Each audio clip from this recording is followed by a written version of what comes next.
조갑제 TV 시청자 여러분 안녕하십니까? 2025년 6월 15일 오전 8시입니다. 이스라엘 이란 전황을 설명드리겠습니다. 지금 이스라엘 공군은 약 200대의 전투기, 폭격기를 동원해 가지고 이란을 계속 공격하고 있습니다. 이게 언제 끝날지 모릅니다. 네타냐후 이스라엘 수상은 이란의 핵시설을 완전히 제거할 때까지 공격을 계속하겠다는 취지의 이야기를 하면서 이란 국민들이 들고 일어나가지고 하메인이 신정체제를 무너뜨려야 한다는 선동도 곁들이고 있습니다. 이스라엘은 공군력이 세계에서 랭킹 한 5, 6이 되는데 실질적인 그 운영 능력에서는 최고로 꼽힙니다. 전투기 보유 대수는 약 300대입니다. 그 300대 중에 200대가 지금 이란 공격에 투입되고 있습니다. 이란은 속수무책으로 당하고 있습니다. 왜 이렇게 됐느냐 하면 중요한 오판을 했습니다. 일요일 오늘로 예정되어 있었던 오만에서의 미국과 이란 사이의 핵 문제 담판이 실패로 끝나기가 쉬운데 그때까지는 이스라엘은 공격을 하지 않을 것이다. 이렇게 오판을 했습니다. 공격을 하더라도 그 회담의 결과를 보고 할 것이다 라고 생각을 했는데 그건 뭐 일반적인 생각이겠죠. 이게 허점이 되었습니다. 이스라엘은 회담 결과를 보지 않고 이틀 전에 공격을 했습니다. 그것도 밤에 공격을 했어요.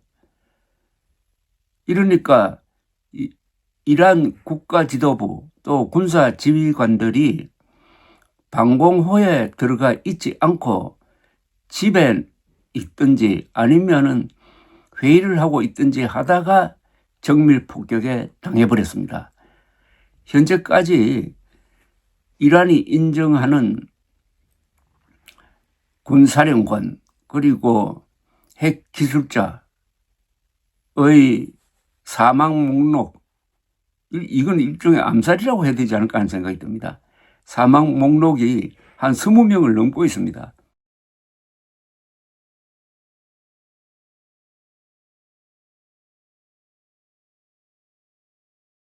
혁명수비대 항공사령관 아밀 알리 하지자데라는 사람은 테헤란에 있는 사무실에서 참모회의를 소집을 해가지고 회의를 하고 있다가 폭탄을 맞아가지고 그 부하들과 함께 죽었습니다.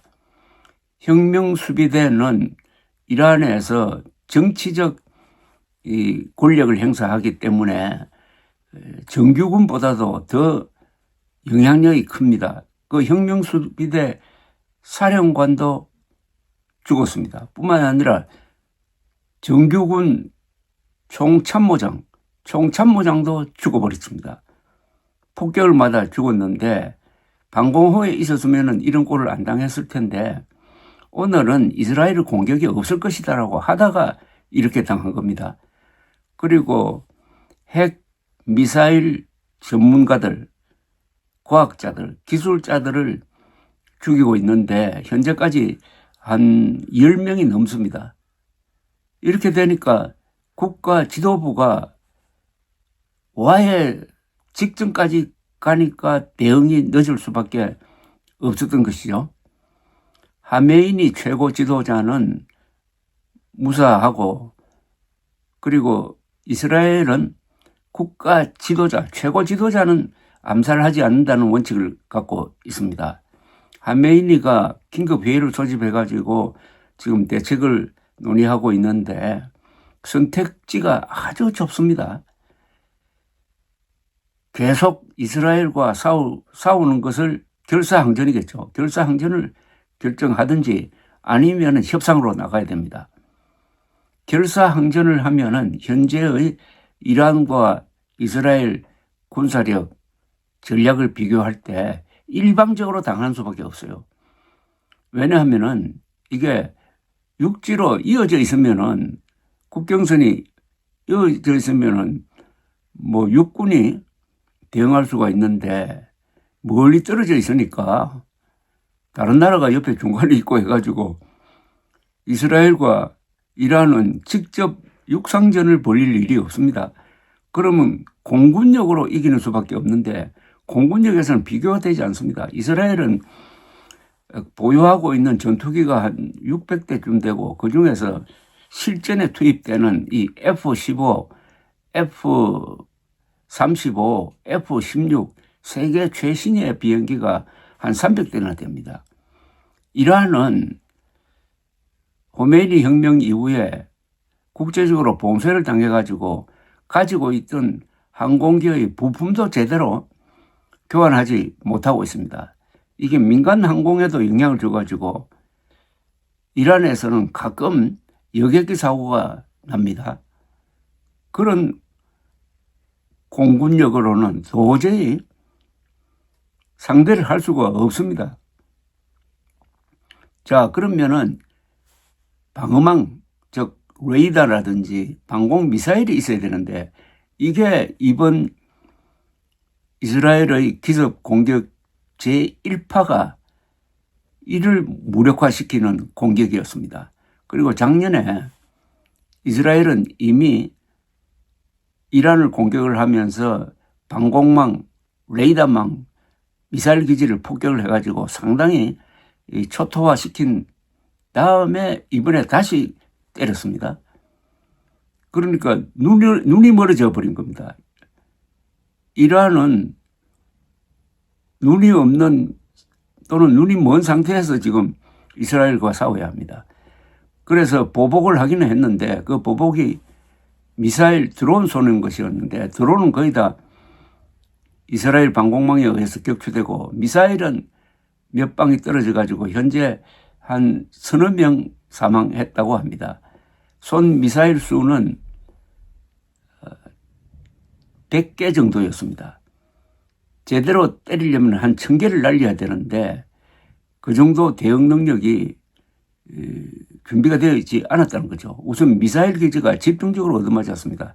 지금 공격하는 목표는 방공기지, 미사일 기지, 그 다음에 주요 군 지휘부, 그리고 물론 이 핵개발 시설을 여러 군데 흩어놓고 있습니다. 동굴에도 넣고 지하에도 넣고 했는데 핵시설을 집중적으로 치고 있습니다.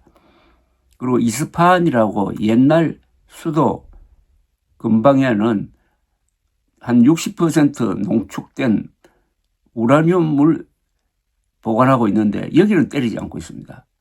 만약 여기를 때려서 농축 우라늄이 노출돼 가지고 방사능이 나올 때 국제적 여론이 악화되는 것을 두려워해가지고 그거는 지금 남겨놓고 있습니다. 그러나 언제든지 때릴 수 있게 되어 있습니다.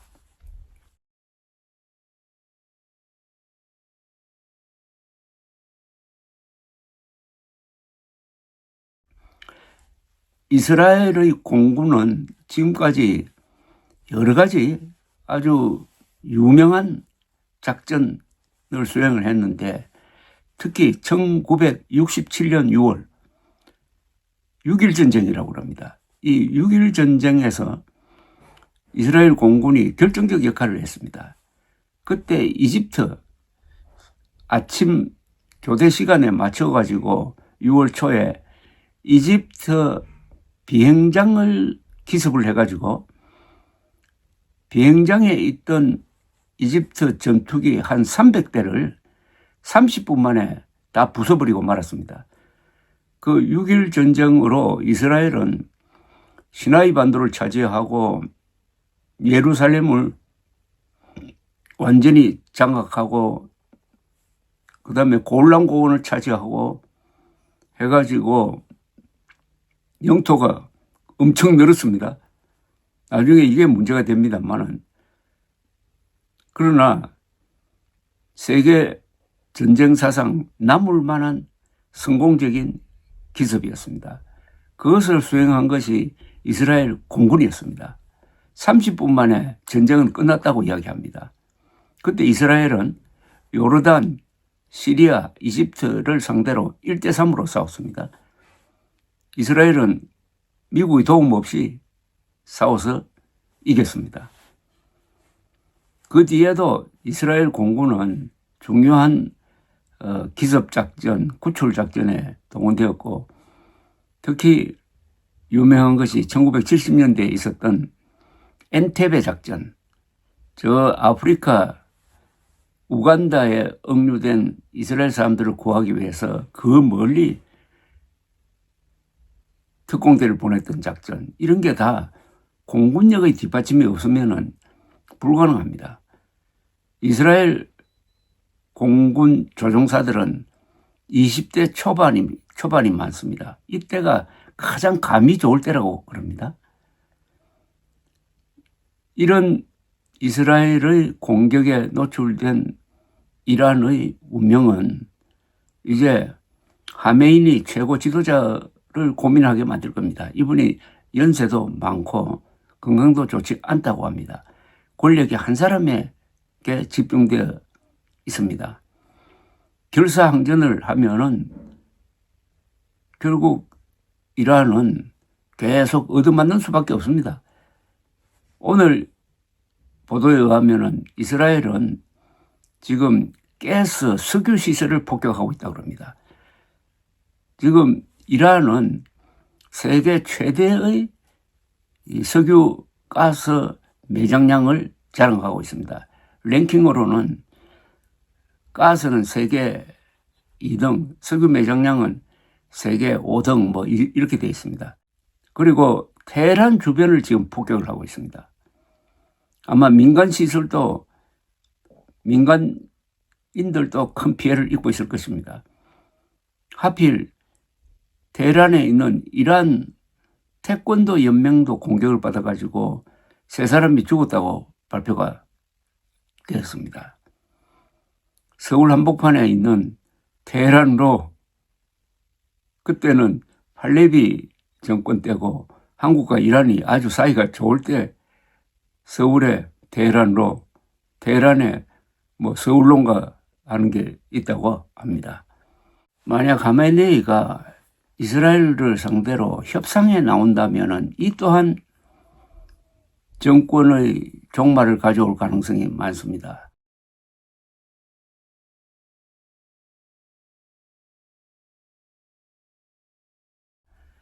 협상한다는 것은 굽히고 들어간다는 건데, 그렇게 되려면은 핵 무기를 포기한다는 걸 전제로 하는 것인데, 그렇게 될 경우 이란 사람들이 아마 참지 못할 것입니다. 이란이 이렇게 좋은 땅에서 위대한 문명을 이어가면서 얼마든지 번영할 수 있는데, 호메니 혁명 이후에 이 이슬람 전체주의의 고통을 받으면서 가끔 그 젊은이들이 시위를 벌이고 하다가 또 총 맞아 죽고 하는 이런 상황을 견디어낸 것은 그래도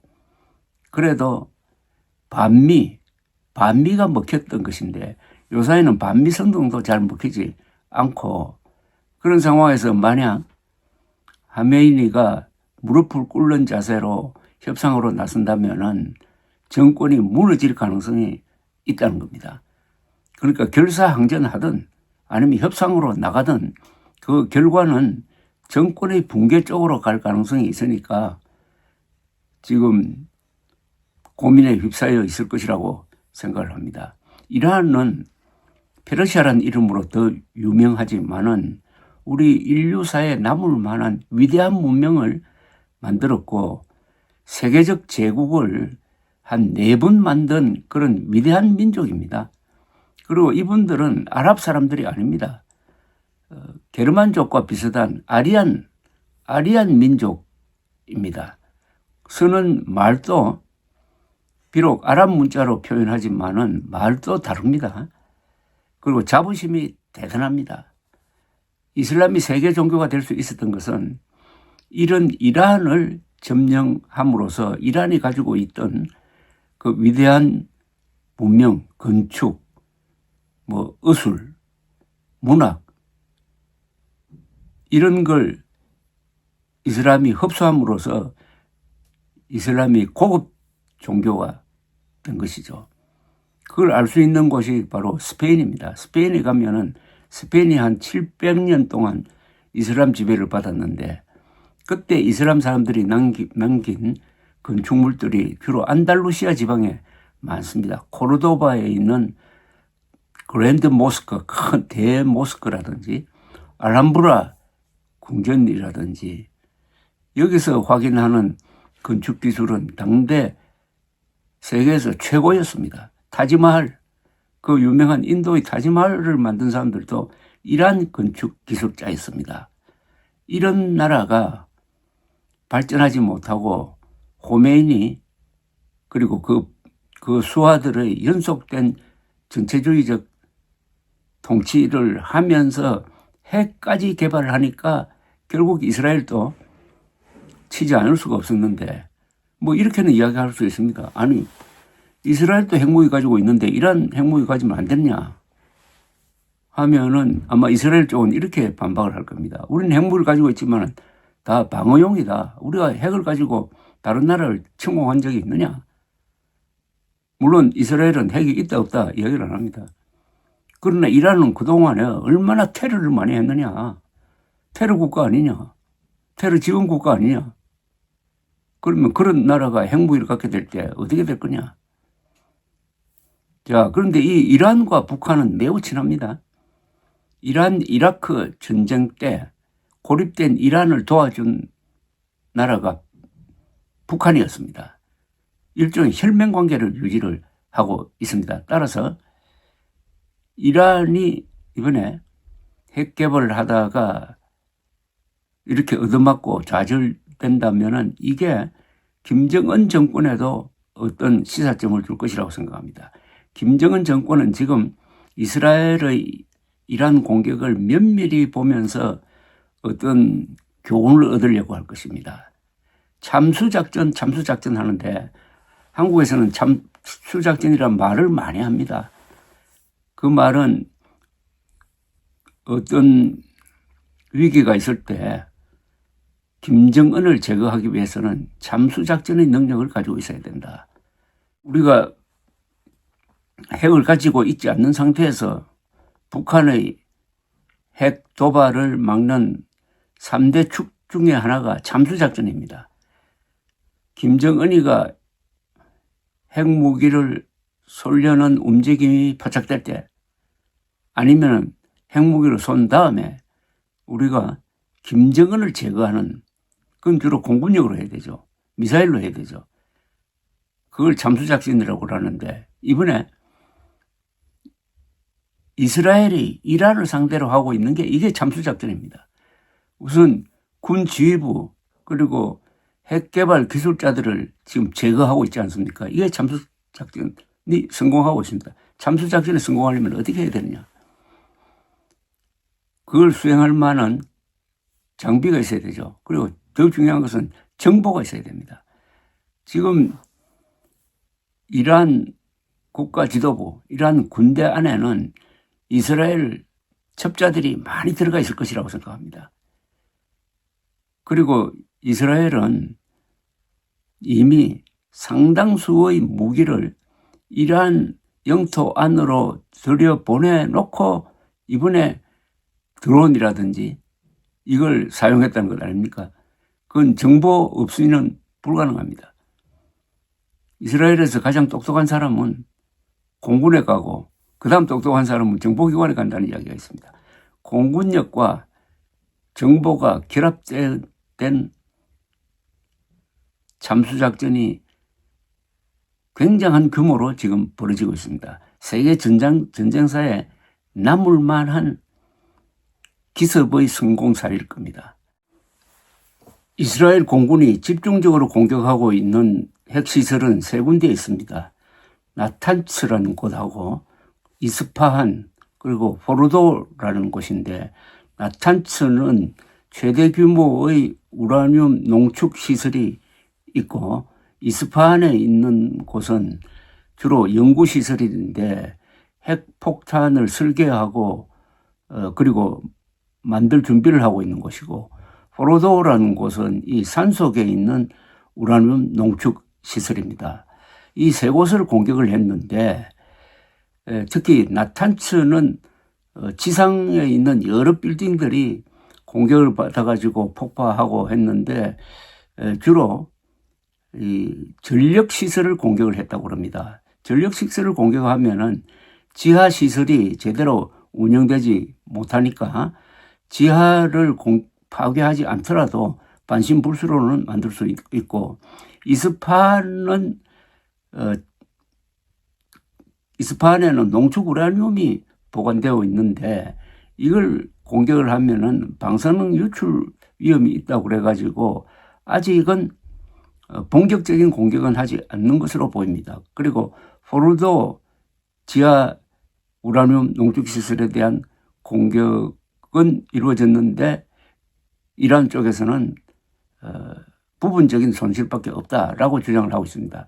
그거는 지금 이틀 동안의 공격을 의미하는 것이고 앞으로 이스라엘 공군은 그 어떤 저항도 별다른 저항 없이 계속 이란을 두들기게 될 것입니다.